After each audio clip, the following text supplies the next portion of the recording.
Hi guys, welcome to the latest update with Gary's health journey.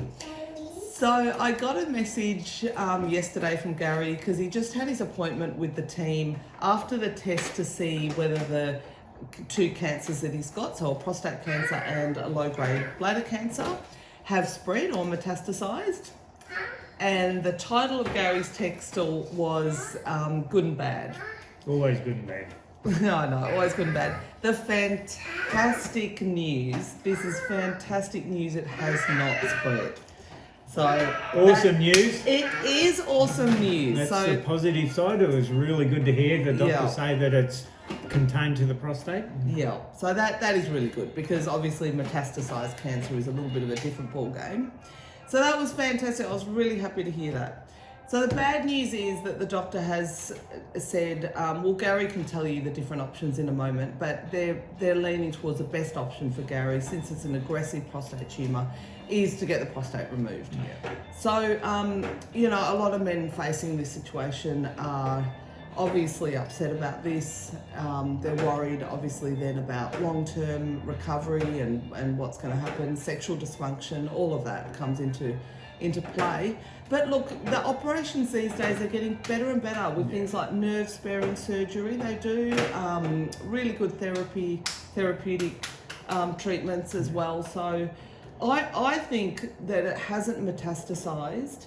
It's just fantastic news. Yeah, so, it is for sure. Like, we didn't want to go in there and the doctors first up say that it's spread to your bones and everything. So that was good.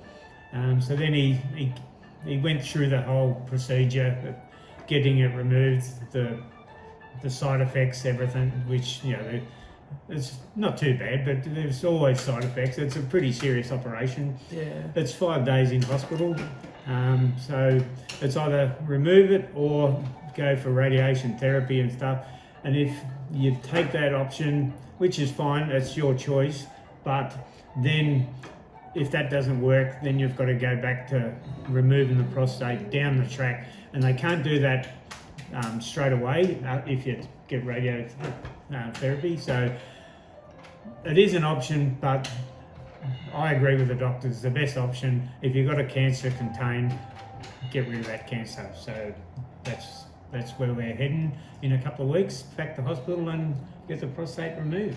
It was a bigger procedure though, because Gary was telling me about the procedure. I didn't realise that getting the prostate removed though, I was sort of imagining like appendix or even ovaries. If a woman's getting ovaries out, it's more just removing the part. But Gary was explaining that because of a man's anatomy, the prostate sort of sits in the middle of... It's connected to the bladder and it's in the middle. Yeah. So you can't just remove it and stitch it up. You've got to remove it and then join the parts back together, and that's where the process of healing, it takes a few weeks.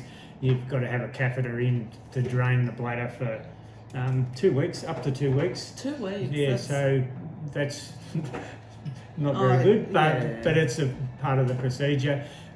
That's to stop infection and everything, because you can't just let the bladder fill up and while it's trying to heal, it'll start leaking and stuff. So so it is a big deal. Yeah. It is.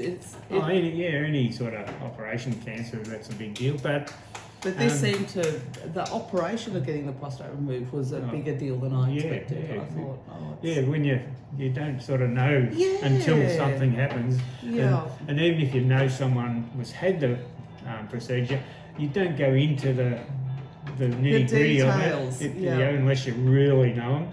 But so we're learning more all the time, and life goes on.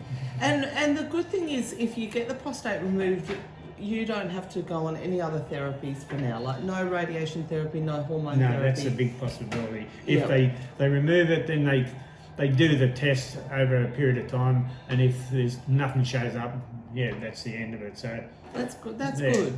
But there is, if they do find a little bit or something after it, well, then you go to the other options. So But look, you also dodged another bullet, because what else did the doctor say in terms of, because Gary's got the bladder cancer and the prostate cancer, they said a lot of men in Gary's situation also have the bladder removed at the same time, but that's not going to happen to you. Because it's a bit more complicated because of the two that happen at the same time. But because it was a low-grade cancer and they did remove it, they thought that won't have to happen, which was a thing because that creates more dramas with everything in life. So at this stage, that's not happening. So hopefully that never happens. So prostate, stick to that, please. Well, it's really good. And that just goes to show prostate cancer is a very treatable cancer. Yeah. So that, that it's not like if you get diagnosed with prostate cancer, it's not usually something that,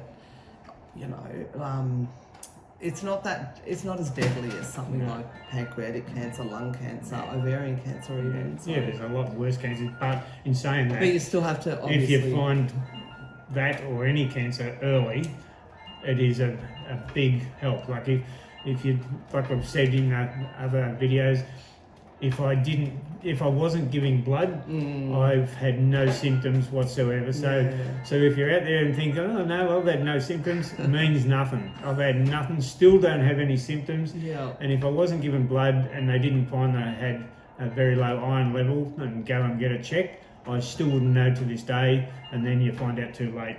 And that's when any cancer, if you're found late, it can be not a good outcome. I remember when we did that video and we spoke to that lady at the blood bank, and she told us a story of a person, I think that they were diagnosed with lung cancer and they picked that up through the giving blood procedure, and she said the giving blood literally saved his life because they caught it early enough. Yeah, and I think there's probably a lot of them cases that you don't hear about. I think you might be in that same boat because if you've got no symptoms, you're not feeling anything, you don't feel sick, anything. Imagine sitting on it for a year or two, and then it very well could have metastasized to bones, lymph nodes. And when you were talking to that person at the blood bank, and they said that, it was we were, wow, that's so interesting. Didn't realise that I could be there in the same position. You never know. So even giving blood doesn't only help other people to survive, it can help yourself survive. So it really can. Isn't that the best life lesson ever? That doing something good for someone else or for the greater good is also going to benefit you. It just goes full circle. It's such a good story. We should actually do a separate thing just on that. That is interesting, isn't it? Yeah. Treat people good, and good can come back to you. So a good life lesson. And you are booked in for another procedure. So the same team has also then booked Gary in for a colonoscopy next week. Yeah, on Tuesday. And so that's just to stay on top of the bladder cancer, because I don't know, I'm not medically trained, and the doctor that spoke to Gary yesterday wasn't actually aware even of the colonoscopy. So he's sort of being treated by a team with different specialists for different things, because he does have the duo, the two. Yeah. But I did look it up actually, and it was interesting. Another common duo when you've got bladder cancer is the possibility of colorectal cancer. So I assume that they're just really leaving no one stone unturned, and that's what he said. Doing a thorough check. They're just being thorough. Just a check, which is the best. It is the best. We are very lucky to have good healthcare. Yeah, we have got good healthcare, and it makes you feel good when you go to see them and they go through the whole thing and teach you, let you know what's going on. So so off to hospital again and get this horrible prostate removed. So we'll definitely keep you updated, and stay tuned for the journey, because it's like any health thing, like my teeth that we're also following, my dental journey. Just everything's a journey, isn't it? Yeah. As you get older. So I'm actually really grateful to you, Gary, for sharing this, because I do think it's very relevant for a lot of other people that would be going through this exact same journey. And I think that there's just a lot of hope to be taken away from that catch it early. It hasn't metastasized, and it's at a treatable stage. So we go from there.